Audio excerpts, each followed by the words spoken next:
জয় গুরু। প্রথমে ঠাকুরের শ্রীচরণে জানাই আমার কোটি কোটি প্রণাম এবং এখানে উপস্থিত এবং অনুপস্থিত সকলকে আমার আনন্দিত জয় গুরু। আমি বেশি কিছু বলতে পারি না, বলার উদ্দেশ্য নেই। ঠাকুরের কথা কি বলবো, হরি কথা তো শেষ হয় না, হরি কথা অনন্ত। শ্রবণে মননে আমাদের মনে তিনি, প্রাণে তিনি, সর্বকাজে তিনি।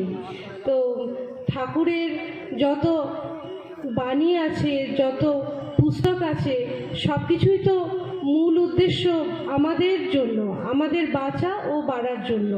তো সেই জন্য তিনি আমাদের পঞ্চনীতি দিয়েছেন।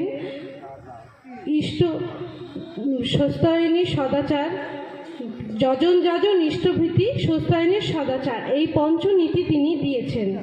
তো আমরা আমাদের ব্যবহারিক জীবনে এগুলো যেভাবে যতটা কাজে লাগাতে পারবো ততই এর সুফল পাব এবং আমাদের জীবন অনেক উন্নতির দিকে যাবে। তো ঠাকুর এরই একটা মূল আমাদেরকে দিশা দিয়েছেন ডিপি ওয়ার্কসের মাধ্যমে এবং সেটা আমাদেরকে প্রত্যেককে পালন করতে বলেছেন, বিশেষ করে মায়েদের। কেননা আমাদের মায়েদের প্রবেশ তো অবাধ, একটা বাড়ির রান্নাঘর পর্যন্ত একটি মা চলে যেতে পারে এবং মহিলা পুরুষ প্রত্যেকে, ছোট বাচ্চাদেরকেও এই কাজে তিনি যুক্ত করেছেন, এই ইষ্ট কাজে। তো ডিপি ওয়ার্কস মূলত আমাদের জন্য, আমরা ঠাকুরের যত হারানো ছেলে মেয়ে তাদেরকে ঠাকুরের শ্রীচরণে এনে দেব, এটাই তো তিনি আশা করেছেন। আমাদেরকে তিনি পৃথিবীতে পাঠিয়েছেন তারই কাজের জন্য, এটা আমরা মনে রাখবো।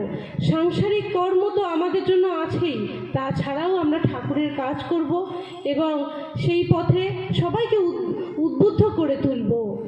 তো আমি আর বেশি কিছু বলতে পারছি না। জয় গুরু।